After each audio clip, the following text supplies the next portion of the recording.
Good morning and welcome to the Foster Swift Sports Talk Podcast. I'm your host, Dave Russell, alongside my two co-hosts, Charlie Sarche and Tony Delamonte. Today we're joined by Lansing Community College's men's basketball coach, Mike Ingram. Coach Ingram, thanks for joining us today. Thanks for having me.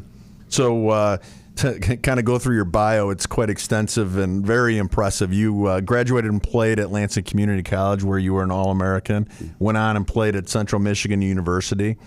Started, I believe, in 1998 as an assistant at Lansing Community College. 1987. 1987, I had that wrong. In 1988, actually won a national championship. Is that correct? Yeah. And then has since won over 650 games and coached your team to a 4th place, 5th place, 6th place, and 8th place national NJCAA tournament finishes. And you've led your team to 19 conference championships. You've been named Region 12 Coach of the Year in 1991, 2005 and 2006, 2014 and 15, and 2015 and 16, and received the Western Conference Coach of the Year award 20 times.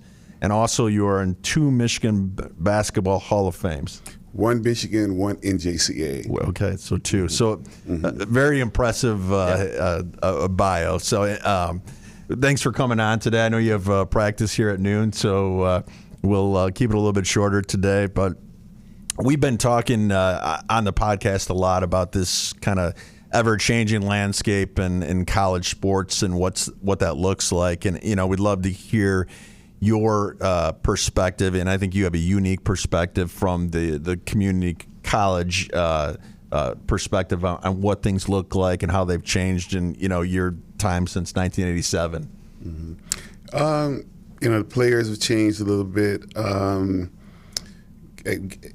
think I'm like one of the last coaches that started. There might be one more guy, but basketball is basketball. I don't think that what you guys were talking about earlier with the NIL and stuff hasn't really changed us. I think the one thing that's really changing is schools that have dorms. We're a Division II league. NJCAA has 3, Division I, Division II, Division III. Division I can offer 4 rides, which is apartments and stuff.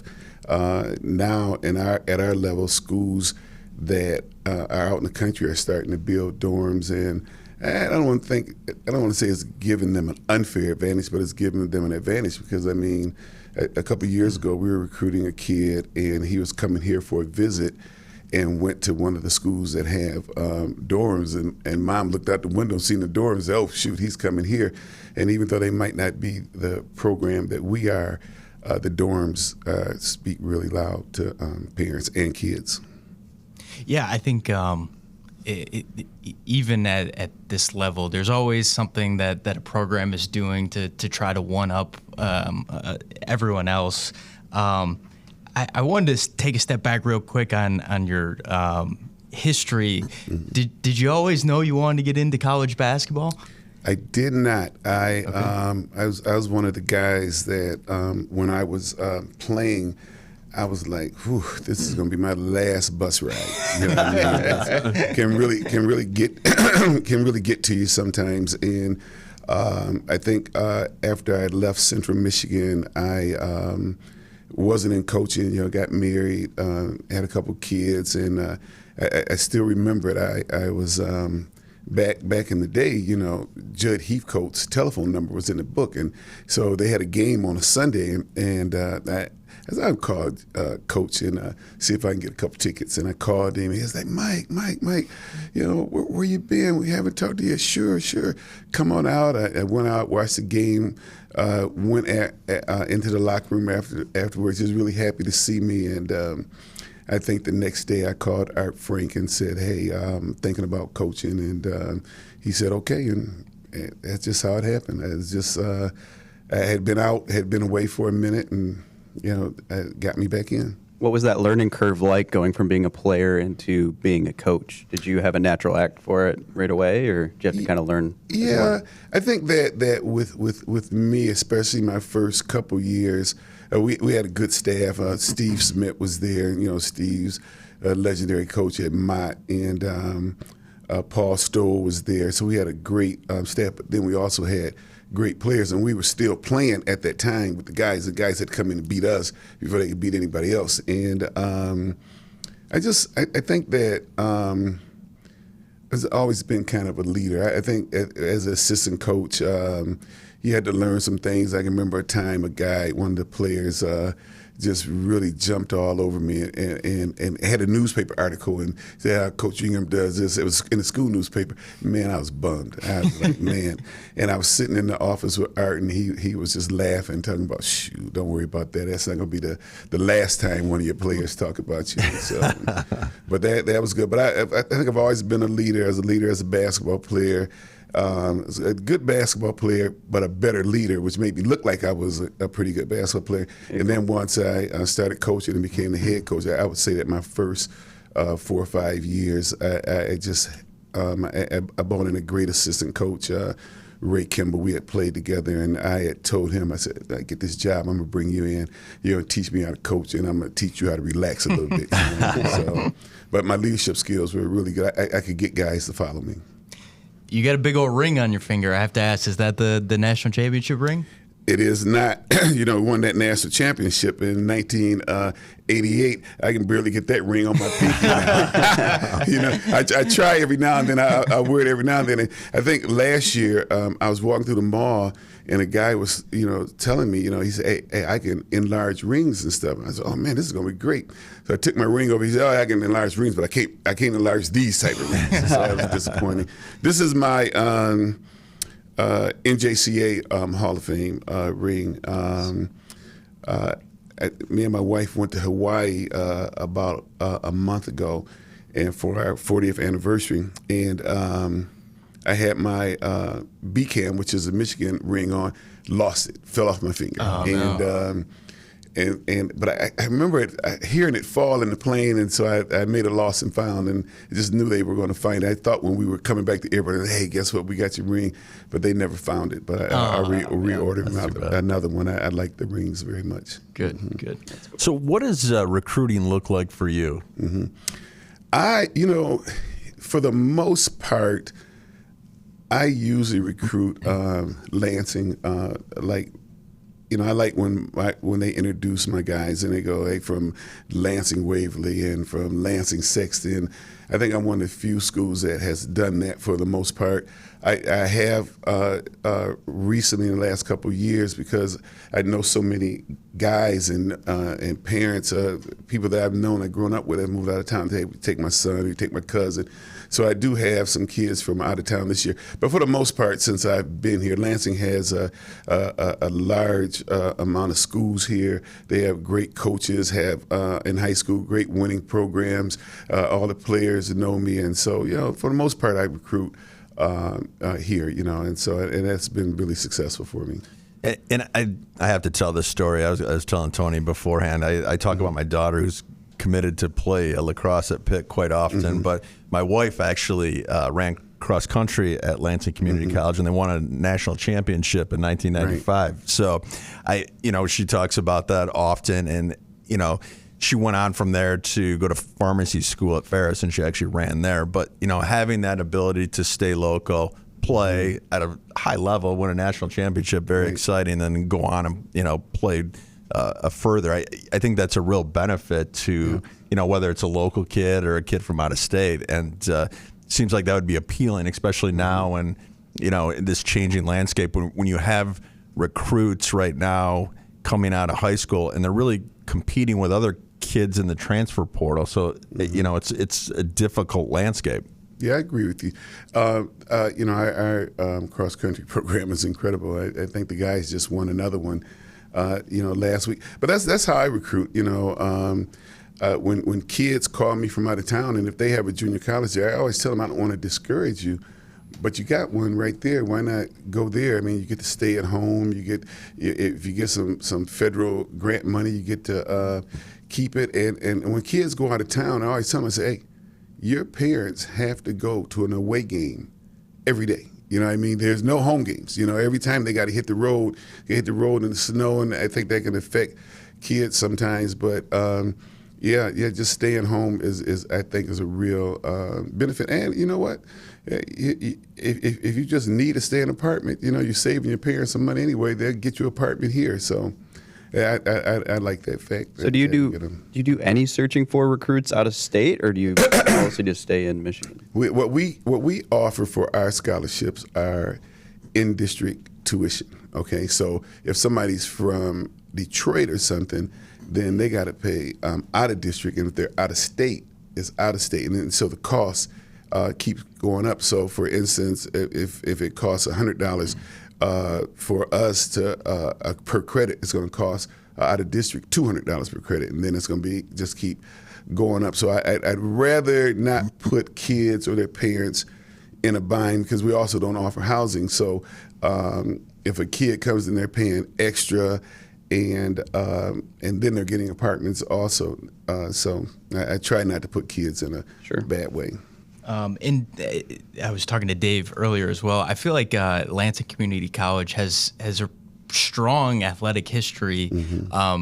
Obviously you've been there for a long time. Have you felt supported and felt like you were able to give your players a good experience both academically and athletically for the last 30 years? Okay. Yep, 100%. I think we have a good program. We have great administration. Since I've been there, we get to travel. I try to make sure that I take one of my teams somewhere every year. I just call them trips, enrichment trips. So take them someplace where they haven't been before. Usually we go out to Washington, D.C. We went to Niagara Falls a couple of years. The crazy thing about Niagara Falls is we were going in early November. The game gets canceled. So now we got to go to Niagara Falls at the end of February. Oof. It's cold. It was cold. When we were walking to the falls, you could hear the falls go, Hey, the wind was, I almost blew my phone.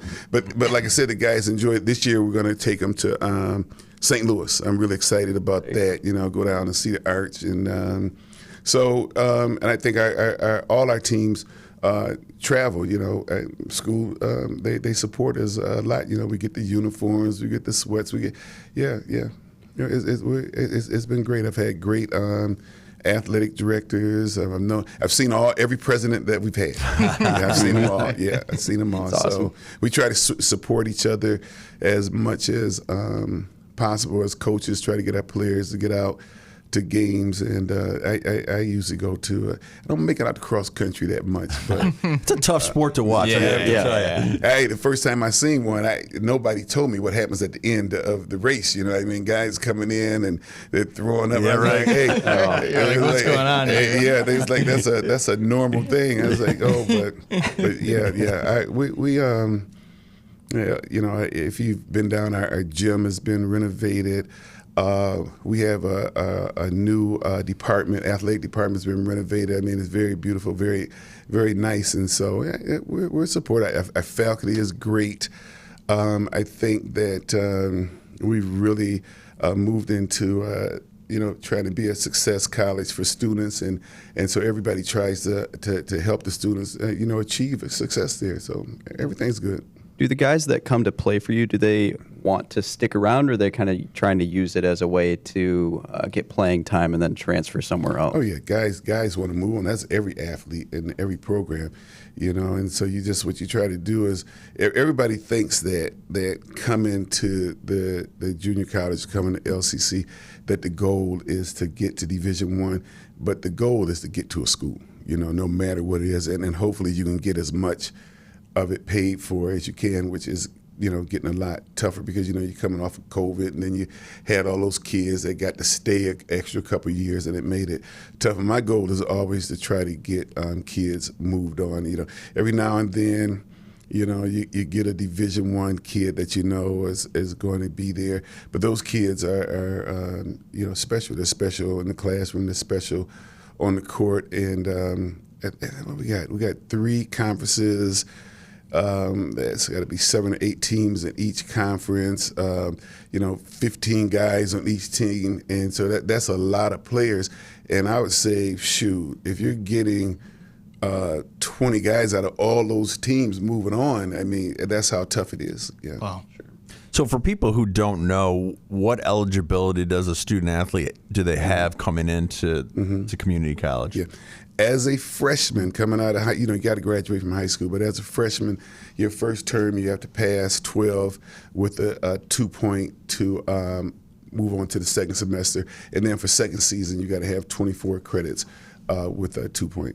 So you had 2 years of eligibility? Yep, 2 years. And if a student athlete is injured, do they get a third year? How does that work? Yeah, it's an injury red shirt. I think if it happens within the first 5 or 6 games, okay? If you get injured in the 10th, 11th game, you won't get it back, but you'll get that extra year back if you get it. It's got to be documented and everything. You just can't say, hey, I got hurt and I'm out. You're going to have some type of medical assurance saying that you were injured.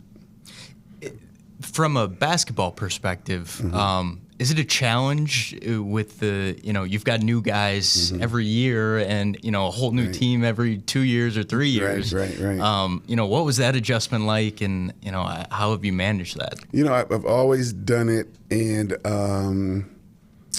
like I said, I just, one thing with me, I don't start recruiting kids when they're in the 10th, 11th grade, because no kid really is thinking that they're coming to junior college. I kind of wait it out. I'll pick out some kids that I like, and then I'll just start following them, let them know that, I'm interested. And then when it looks like they're not going to get recruited, then that's when I jump in really hard. I'm used to it.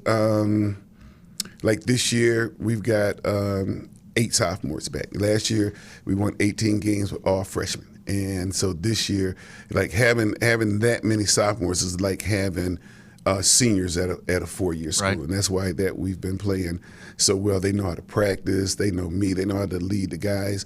But yeah, turnover is fast. Sometimes you have a guy for a year. Sometimes you'll get like say you might recruit a kid, and he goes someplace else, and then he comes back home. You only got him 1 year, and a lot of times it takes almost a whole year to get him acclimated to your style and get him going. And then you say, man, I wish you'd have came here, for 2 years, and then you'd really be great. And I hate when guys, I don't hate it, but I just think that I can really help kids in 2 years more than I can for one. Even we've had some great players. Like a couple of years we had Drew Lauder,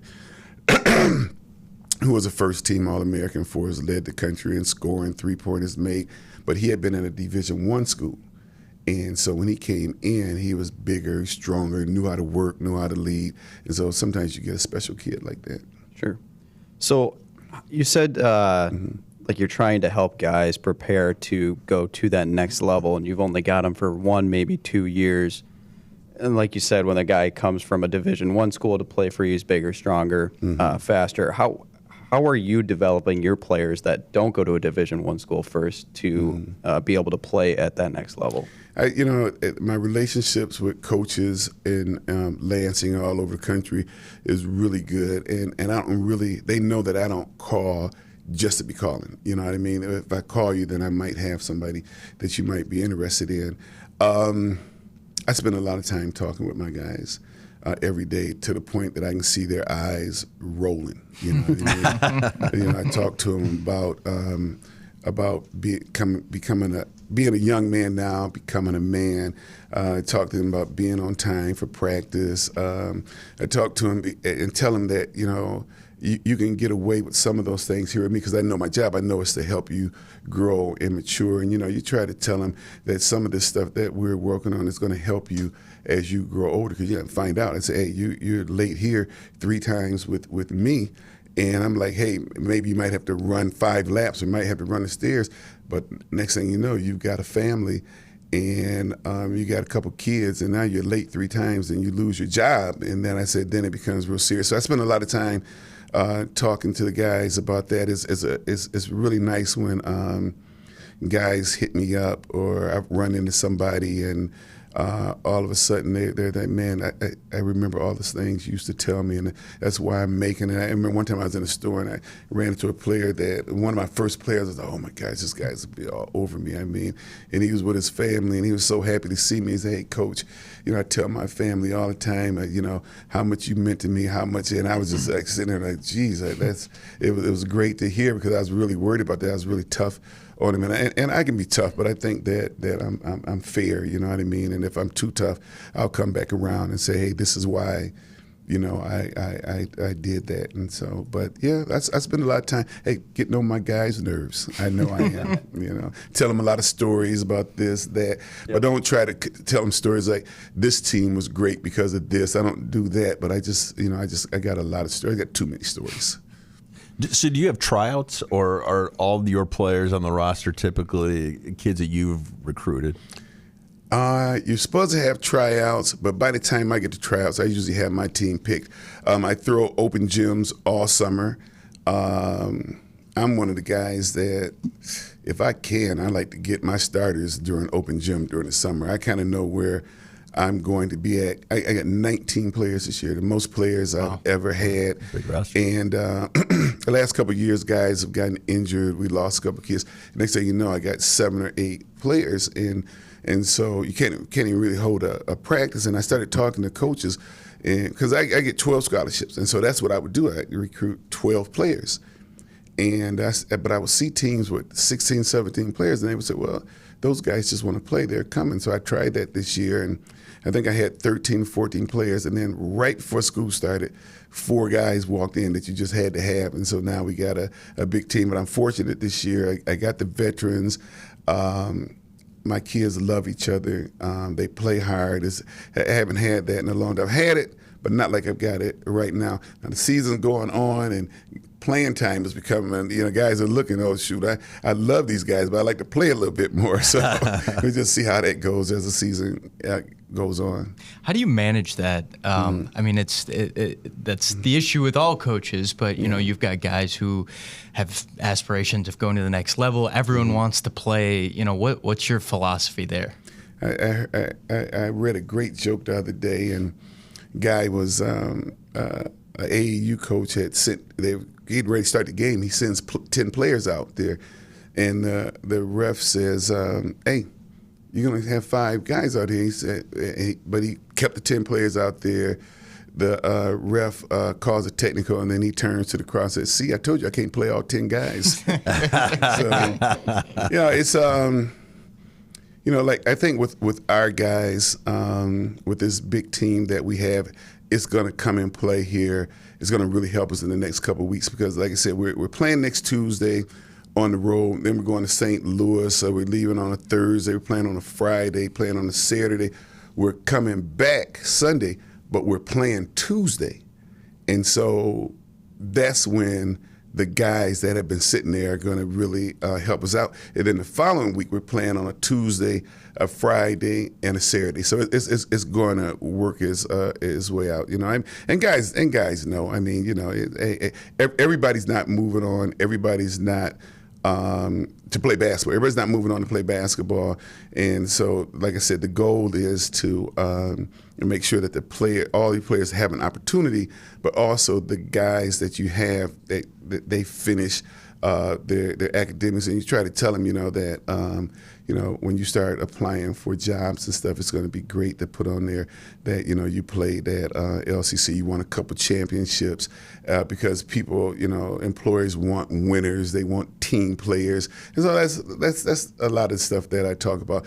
And some of my great guys in my career have been guys that didn't play a lot. You know what I mean? A lot of those guys are coaches now, and they know a lot. So all the guys, I try to treat everybody the same, but like I said, every great guy isn't just the guys that are playing. Okay. And Tony was a walk-on at Michigan. He played football there, and he's talked about it. Nice. It's almost like a full-time job, being on the team. What are the time commitments for someone on your team? Well, because we don't have the gym as much, we practice from 12 to 2 Monday through Friday.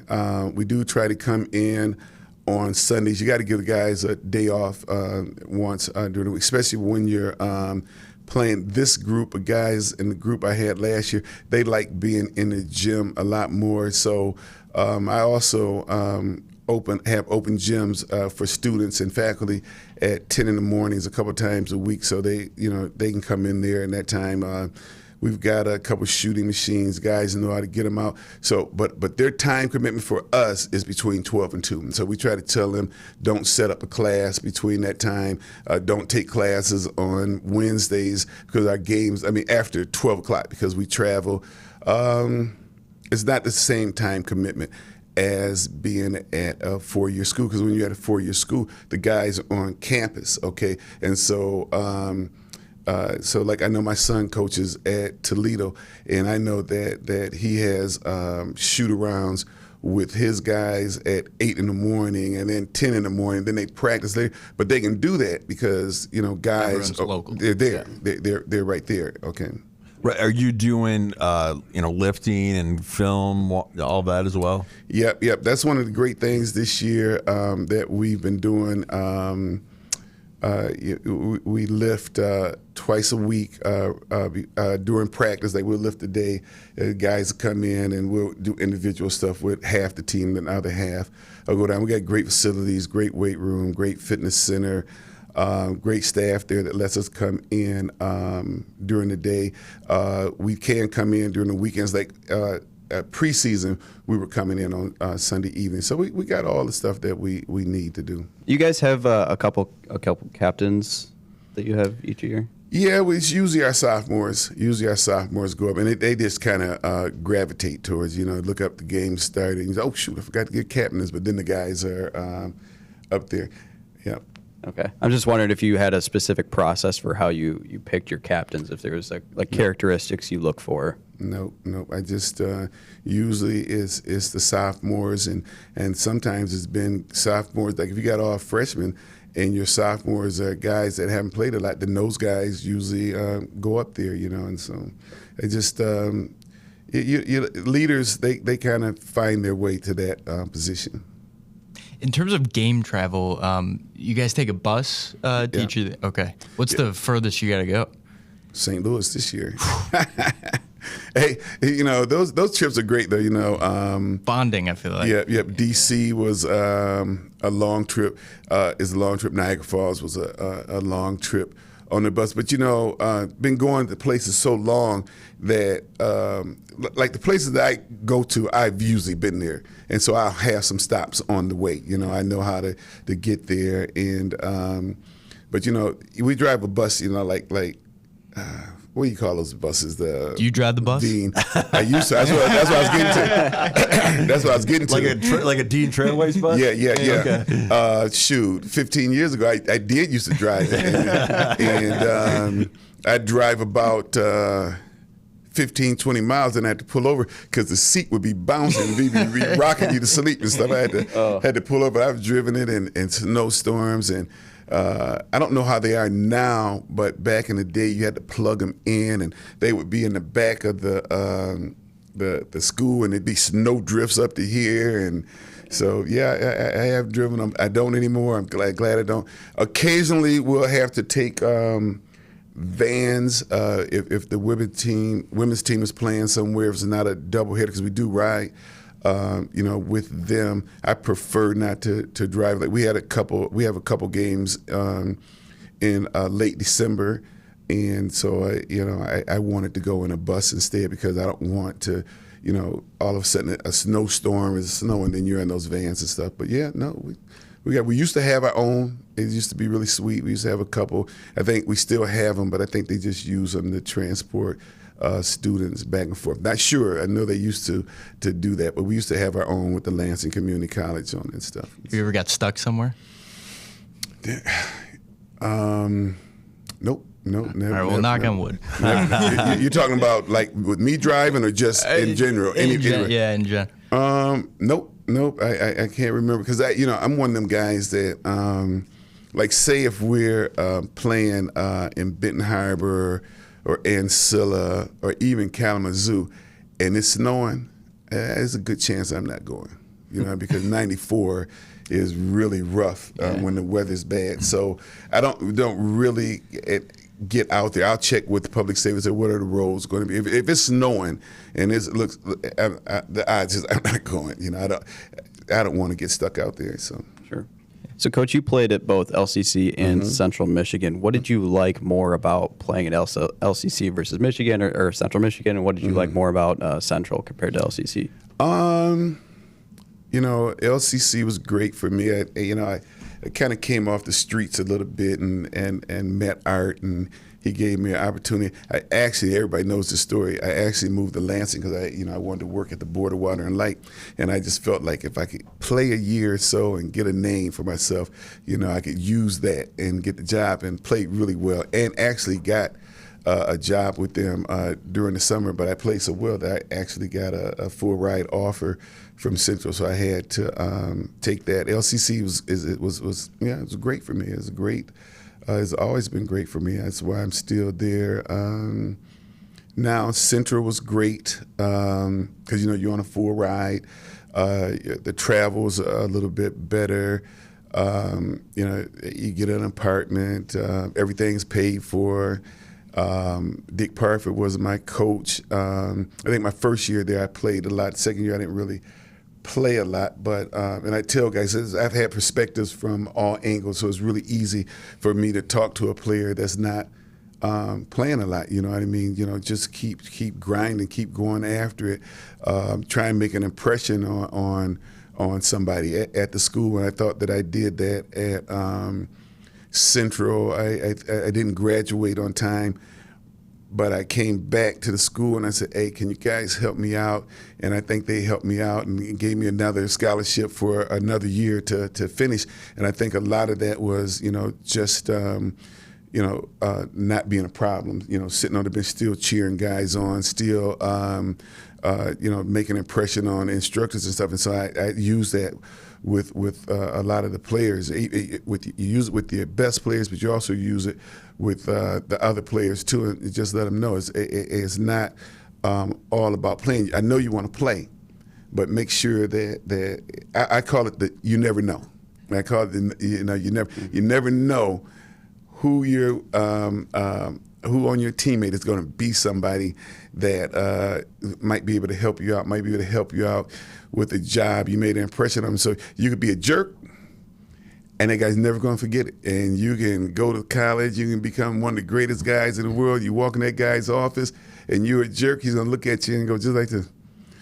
Ain't nothing happening. You know what I mean? And so, I believe in that, and I really try to. And that's one of the stories that I tell the guys all the time. It's just you just never know, and you never know when an instructor, you never know talking with you guys. You know what I mean? Who might be able to help you out later on if you're one of the good guys. Try and be a good guy. Sure. Great advice. So you said earlier that you have 12 scholarships. So are the 12 full ride scholarships then? Don't give full rides. We give full tuition. Okay. Full ride would be housing and food and meals and stuff. We do give housing. In the last year, some of the rules have changed a little bit. That you might be able to. I think it used to be you could only feed the guys outside of traveling. Once, but I think it's moved up to 2 or 3 times a year, and so we just give tuition, which is a good scholarship. Which is really good scholarship. Yeah. Mm-hmm. What's something that recruits or parents, may have wrong or might not know about the junior college experience? I try to tell them everything that I can. I don't know. I haven't really ran into that because. If I'm recruiting you, I'm telling you that I want to pay for your tuition. I'm going to tell guys that we're going to try and make this as much as a positive experience as we can. We're going to take a trip. I'm going to buy you guys sweatsuits. I'm feeding them after games. I'm going to try and cover as much as possible. Sometimes they might not understand the academic part of it, but for the most part, they know what I'm offering, and I think our coaches do a good job of explaining everything that we have to offer for a student. Sure. What advice would you have for a high school athlete that's considering playing at the community college level? Like what mindset should they have going into it, and especially with the NIL stuff going on now? Should they be thinking about that right away, or should they focus on just kind of building that foundational skill set that you were talking about? You know what? Get yourself together in the classroom. You know, and that's at every level. You know, you're going to have to graduate. I know that the higher your GPA is the easier it's going to be to get in great classes and be able to move on. You don't have to take placement tests. You know, if you come in and take placement tests, it's a little tougher for students. But if you can get yourself together, I got grandsons right now, and they're becoming pretty good athletes. And even though they're really young, I just always tell them just make sure that you're doing what you're supposed to do in the classroom. Make sure that you're not a jerk to your students. Make sure you're not a jerk to the instructors, because in recruiting, coaches are checking everything out. They're checking everything. They're going to ask the athletic director, "How's this kid? You know, how is he academically? How is he as a student to his peers and stuff?" And I think that as you get at a higher level, that is even more in depth. They're checking everything out. So I was just, I try to just tell guys. I know there's a couple guys. Everybody thinks it's scoring. Everybody's thinking scoring. You know what I mean? And so sometimes you have to tell guys, round your game out. Make sure that you can do it all, because most of the time colleges have players that can. That can score, that can do some things. But the advice that I just told you that I give my grandsons is the same thing that I tell high school students that are, playing. But the main thing is, to try and get yourself together in class. It's a little easier at our level because you can recover in a year in high school and be able to come in. But you got to be a student. College is college. It's not high school anymore. So those student athletes that are interested in playing for you, what's the best way for them to reach out to you? I'm open. I'm everywhere. I'm telling you, I'm everywhere. I ran into a kid from my camp the other day, last night at the Michigan State game. He was telling me he was playing. I said, "Email me. I'll come out and watch a game." You never know where I'm going to be. A couple of referees that ref at our league, they were doing some small kids rooms, and they just went games the other day. Just went like, "How can you be here?" So but they can hit me up. Most of their coaches know me. They can call me. I get calls from them. I got this kid, or they can email me.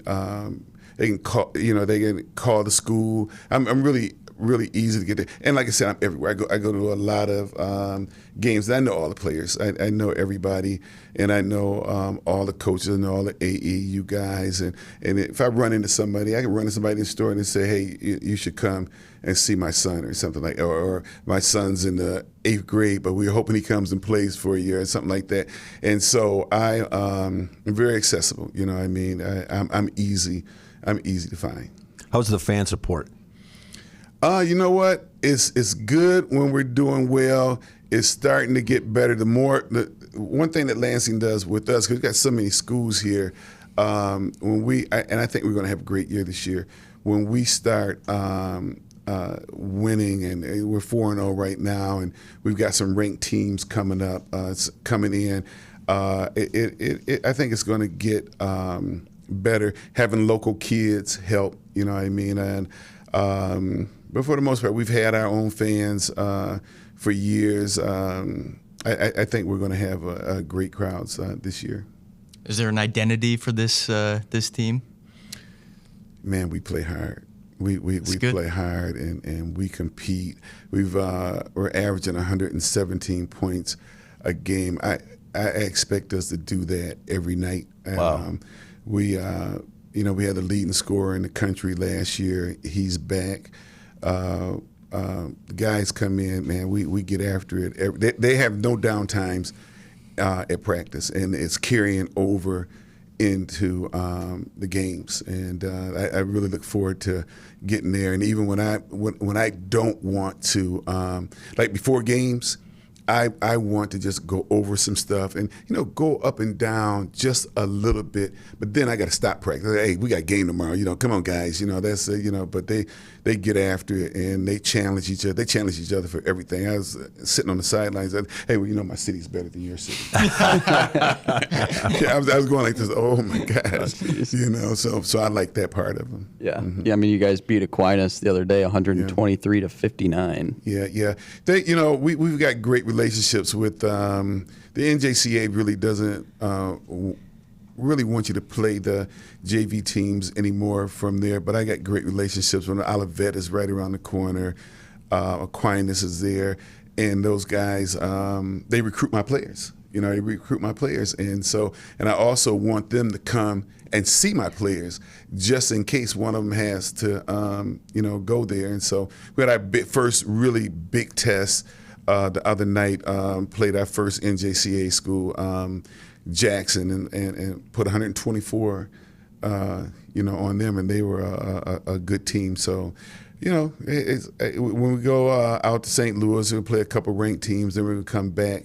So like last year, in our first 13 games, 9 of them were teams that were ranked in the top 20. And this year we're playing 6 teams that are ranked in the top 20. So I always do the schedule. I always play the teams, and so I just like I said, I like this team. If I had an identity, I was just like, hey, we're coming to play. We're coming to play every day. And the thing about it is really great. If they don't come to play, I had a couple guys sitting on the bench that are ready to play. So it's good motivation. Yeah, we can keep coming with it. We can keep. I got great guards this year. I'm always usually pretty good if I got guards. I got 4 guards that. The first 2 guys get out there, they play so hard, and then when you sub for them, they don't even roll their eyes or anything. Like, they just come, yeah, we're tired. Let's get in here. So I like them. Nice. Well, great. Thank you so much for joining us. I know you have practice here shortly, so we'll let you get to that, but we appreciate your perspective, and this has been really informative, and we're going to obviously follow you this year, and hopefully we'll get a chance to have a couple of your players on as well to talk to them. So. Okay. I appreciate you guys having me in. That's why I wanted to come in. Anytime I can get a chance to come in and talk about our program, our level, and if some guys are interested in talking to me, I want to support them also. So I appreciate that, guys. Yeah, thanks, and good luck this year. Yeah, good luck. Thanks for being here. Yeah. Thanks, guys. Thanks.